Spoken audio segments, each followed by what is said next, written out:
jawabnya, aku bisa nggak ya nyampein materi dengan jelas gitu. Ya pasti nervous, cuman kalau saya pikir-pikir lagi nih, kalau misalkan nervous kan kita pasti gampang nge-blank-nya gitu kan. Karena ini pilihan orang tua, jadi saya pengen ngerti nih, sejauh mana sih perkembangan saya di tempat yang memang bukan pilihan saya gitu. Setelah Kak Naura mengikuti LKS tingkat Kota Surabaya ini, dengar-dengar Kak Naura bakal lanjut nih ikut LKS tingkat Provinsi Jawa Timur. Apakah betul itu, Kak? Setelah ujian praktek baru deh belajar buat lomba. Itu sih yang paling susah buat bagi waktunya tuh. Aduh, bikin susah tidur gitu, Apalagi kepikiran. Kak Naura kelas 12 ya, jadi Iya, harus pinter-pinter gitu ya betul. manage waktu.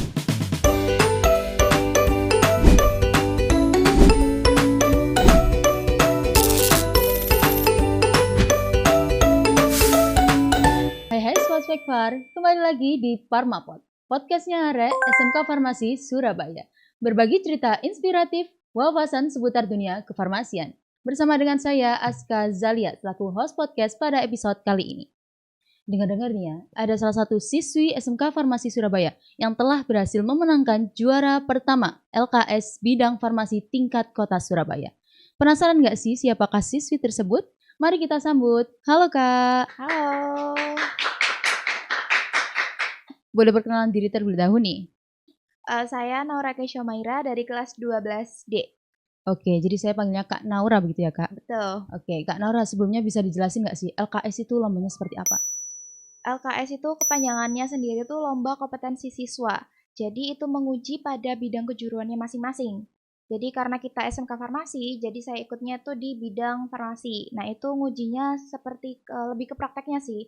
Tapi karena ini masih di tingkat kota, itu masih teori-teori penunjang prakteknya. Nah itu ada 3 praktek yang saya lakuin di lomba ini. Yang pertama itu ada pembuatan puyer, terus juga ada rekonstitusi sirup kering, sama yang terakhir itu pembuatan gel pencerah wajah. Oke, ini kalau kita boleh tahu nih Kak, apa sih alasan Kak Naura mengikuti LKS ini? Jujur ya, ini kalau boleh cerita sedikit. Ya, boleh. Awal mulanya tuh kan saya masuk sini tuh bukan karena keinginan saya, ini karena keinginan orang tua saya. Tapi kan pastinya kita kalau misalkan di tempat baru tuh adaptasi lah ya. Karena Betul. ini saya udah di kelas 3, udah di Mhm. titik terakhir nih, Mhm. saya tuh mau ngetes kemampuan saya. Lebih ke saya mau nguji batas kemampuan saya tuh sampai mana. Karena ini pilihan orang tua, jadi saya pengen ngerti nih, sejauh mana sih perkembangan saya di tempat yang memang bukan pilihan saya gitu. Terus juga selain itu pastinya pengen banggain orang tua sama banggain sekolah. Itu sih alasannya. Ini kalau boleh tahu nih Kak, kira-kira apa saja dan berapa lama sih persiapan yang sudah Kak Naura lakukan untuk mengikuti LKS ini? Cukup singkat sih kalau persiapannya karena pihak sekolah itu memberitahu saya kalau saya tuh peserta lomba LKS itu hamin seminggu kayaknya sebelum lomba. Jadi cukup singkat banget dan itu bertepatan barengan gitu loh sama ujian praktek kelas 12. Jadi uh, cukup susah untuk membagi waktunya sehingga waktu tidur saya yang lebih hilang sih. Itu banyak hilangnya. Jadi lebih ke memanage waktunya gitu ya? Iya betul. Nah ini Kak Naura kalau boleh tahu mengikuti LKS itu daftar sendiri atau mungkin didaftarin dari sekolah atau gimana? Daftarnya itu didaftarin oleh pihak sekolah, tapi, kalau untuk, apa ya, lebih ke saya yang ngajuin diri, kemudian sama pihak sekolah diseleksi terlebih dahulu dan akhirnya pihak sekolah memilih saya sebagai peserta LKS, gitu. Saat lombanya sedang berlangsung nih, gimana sih perasaan Kak Naura pada saat itu? Ada perasaan nervous kah atau ya udah nih pede-pede aja gitu? Kalau awalnya sih pasti nervous ya, karena, wah ini sainganku nih sekolah lain gitu loh, takut pasti kayak lebih ke, "Aku bisa nggak ya nanti jawabnya, aku bisa nggak ya nyampein materi dengan jelas?" Gitu. Ya pasti nervous, cuman kalau saya pikir-pikir lagi nih, kalau misalkan nervous kan kita pasti gampang nge-blank-nya gitu kan. Iya. Tapi ya udahlah dibawa enjoy aja, lebih ke fokus sama materi-materi yang udah aku pelajarin sebelumnya itu sih. Jadi awalnya nervous, ya udah pede aja gitu. Pokoknya materinya udah di kepala gitu ya Kak Betul. ya? Di setiap lomba pasti kan ada tantangannya ya Kak ya? Menurut Kak Naura dalam LKS ini apa sih tantangan terberat yang Kak Naura alami? Tantangan terberat ya. Pastinya sih ini, pas waktu persiapan itu kan cukup singkat ya, jadi, manage waktunya itu sulit banget gitu, apalagi ada ujian praktek. Kan kita juga harus mengerjakan prioritas kita terlebih dahulu gitu ya. Jadi kalau misalkan di rumah, itu aku fokuskan untuk belajar untuk ujian praktek, kemudian setelah ujian praktek baru deh belajar buat lomba. Itu sih yang paling susah buat bagi waktunya tuh. Aduh, bikin susah tidur gitu, Apalagi kepikiran. Kak Naura kelas 12 ya, jadi Iya, harus pinter-pinter gitu ya betul. manage waktunya. Udah ini tugas terus kan. Terus juga kalau untuk pas persiapan itu, kan selama 1 minggu itu aku full praktek. Jadi yang ketika lomba itu yang disampaikan hanya teori-teori penunjang prakteknya. Nah, prakteknya itu sebelum hari H lomba. Mhm. Nah, di seminggu itu 3 praktek tadi tuh yang paling susah itu pembuatan yang gel pencerah wajah. Karena itu kan kalau gel kita nyatuin fase air kan. Iya. Itu susah banget dan itu harus kita harus tahu teknik khusus gitu. Gimana caranya biar ini tuh berhasil, apakah ngaduknya cepat apa gimana, itu yang paling susah sih. Karena komposisinya juga apa ya, kita pakai komposisi yang sudah disediakan itu masih gagal gitu. Jadi harus ngerti problem solving-nya tuh yang lama nemuin itunya sih. Jadi harus tahu teori-teorinya terlebih dahulu gitu ya Kak ya. Betul. Gimana sih perasaan Kak Naura saat tahu Kak Naura menjadi juara pertama LKS bidang farmasi apalagi tingkat kota Surabaya? Pasti seneng ya, seneng banget. Senengnya mungkin kalau misalkan ada alat ukur yang bisa mengukur kebahagiaan, kayaknya aku paling bahagia deh di waktu itu ya. Karena nggak nyangka aja dalam waktu seminggu, bahkan kayaknya kurang dari seminggu itu aku mempersiapkan itu cukup singkat kan ya. Kalau misalkan ini lomba bidang kota lagi kan, bebarengan sama ujian praktik juga. Jadi kayak nggak nyangka aja kalau misalkan bisa juara 1. Tapi ya alhamdulillah senengnya lagi tuh bisa banggain orang tua, banggain sekolah juga. Alhamdulillah sekolah bisa lebih percaya gitu ya, karena sudah memilih saya dan ya ini hasilnya, alhamdulillah. Bagi Kak Naura Mbak, nama sekolah gitu ya Kak Betul, ya. Pasti jadi suatu kebanggaan untuk Kak Naura sendiri. betul.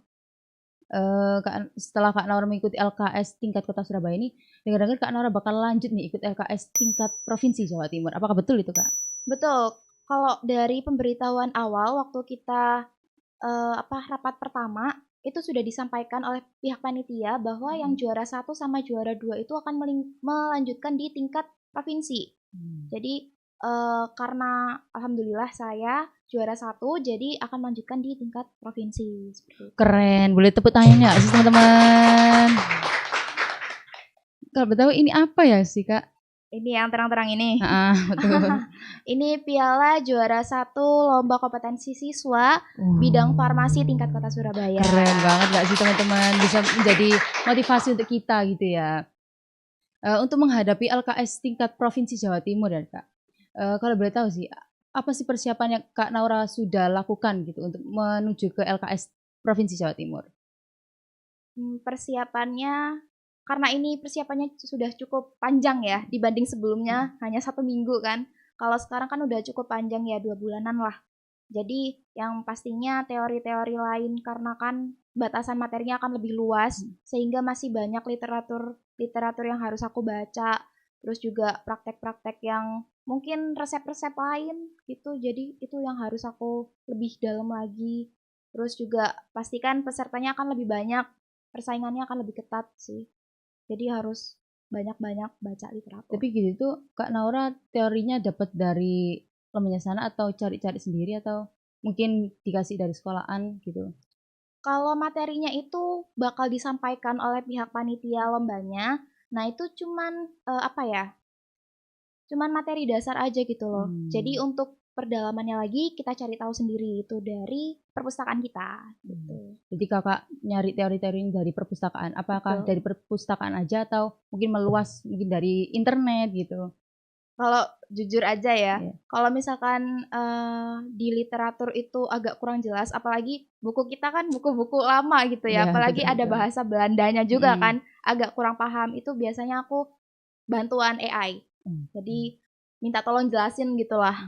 Jadi AI itu cukup membantu sih kalau misalkan buat lomba ini, karena jujur aja waktu aku lomba kemarin itu latihan presentasi itu 2 hari sebelum lomba. Jadi mepet banget, bener-bener mepet. Dan itu aku minta bantuan AI buat kayak, kira-kira nih ya aku bakal dikasih pertanyaan apa ya, terus kira-kira akan, jurinya tuh gimana ya nanti. Itu disampaikan oleh AI kayak, "Oh ini kayaknya pertanyaan ini deh yang bakal muncul, kamu harus ngerti ini deh, kamu harus ini deh," gitu. Jadi cukup mengarahkan gitu ya, apalagi di waktu seminggu itu kan akan ketemu sama pembimbing itu cuma sedikit gitu.